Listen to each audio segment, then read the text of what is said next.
अस्सलामु अलैकुम वरहमतुल्लाहि वबरकातुहू। आओ मसाइल सीखे ग्रुप में आप सबका इस्तकबाल है। आइए आज का पहला सवाल लेते हैं।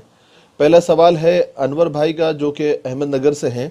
वो पूछते हैं, मौलाना क्रेडिट कार्ड लेना इस्लाम में जायज़ है या नाजायज़ है? और क्रेडिट कार्ड में एक सिस्टम ये भी है कि अगर एक टाइम पीरियड के अंदर जो 30 दिन या 45 दिन होता है, अगर उसके अंदर पैसे वापस कर दिए जाए तो उसमें सूद भी नहीं लगता। तो क्या इस तरीके से क्रेडिट कार्ड जो है इस्तेमाल करना जायज़ है या नाजायज़ है? तो अनवर साहब देखिए, उसका जवाब ये है कि क्रेडिट कार्ड में दो बुनियादी बुराइयां हैं। सबसे पहली बुराई तो ये कि इससे फजूल खर्ची करने का रुझान पैदा होता है। आदमी अपनी औकात, अपनी सलाहियत से बढ़कर, ताकत से बढ़कर ख़रीदारी करने लगता है, और शरीयत में फजूल खर्ची करना मना है। और दूसरे, चाहे आप मुद्दत मुकर्ररा में, यानी जो टाइम पीरियड उसका होता है 30 दिन 45 दिन का, अगर आप उसमें पैसे अदा भी कर दे और आपको सूद ना भी लगे, लेकिन जब आप क्रेडिट कार्ड लेते हैं और उस वक्त जो मुआहदा होता है, जो एग्रीमेंट होता है, वो उसमें ये लिखा होता है कि अगर आपने उस टाइम पीरियड के अंदर 30 दिन 45 दिन के अंदर अगर पैसा अदा नहीं किया तो आपको सूद अदा करना पड़ेगा, सूद देना पड़ेगा, और आपको उस पर हामी भरनी पड़ती है, वरना आपको क्रेडिट कार्ड नहीं मिलता। यानी आपने एक सूदी मुआहदे पर, एक सूदी एग्रीमेंट पर हाँ बोली है, उस पर साइन की है, इसलिए ये जायज़ नहीं है ना। और आप जो है इसी तरीके से उस पर साइन करने की वजह से जो है आप सूदी मामले में मुलव्वस तो हो ही गए। और दूसरी तरफ ये भी एक हकीकत है कि क्रेडिट कार्ड से जो काम किए जा सकते हैं वो तो डेबिट कार्ड से भी किए जा सकते हैं। डेबिट कार्ड भी वही काम करता है जो क्रेडिट कार्ड करता है ना। तो आप डेबिट कार्ड का इस्तेमाल करें, क्रेडिट कार्ड से बचें। हिंदुस्तान में शरीयत के हिसाब से डेबिट कार्ड आप इस्तेमाल कर सकते हैं, क्रेडिट कार्ड की इजाज़त नहीं है, लिहाजा एहतियात करें।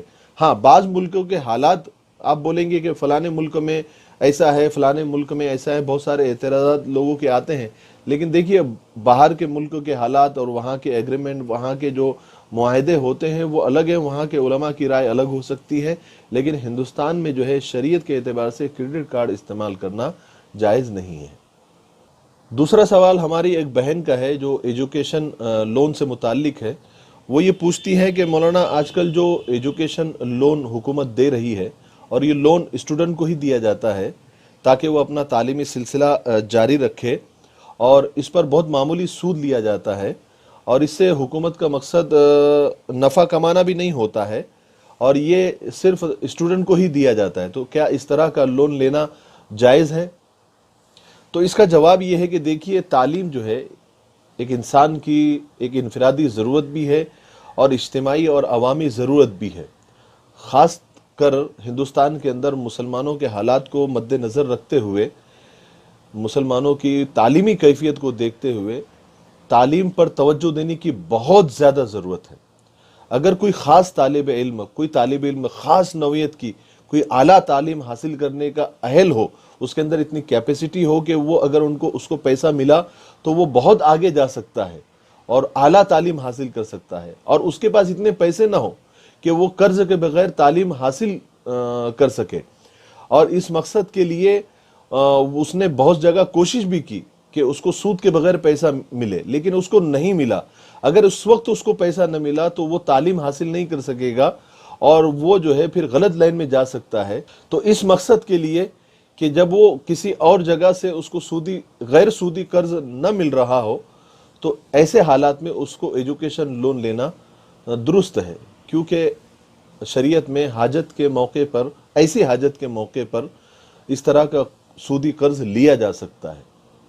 अस्सलामु अलैकुम वरहमतुल्लाहि वबरकातुहू।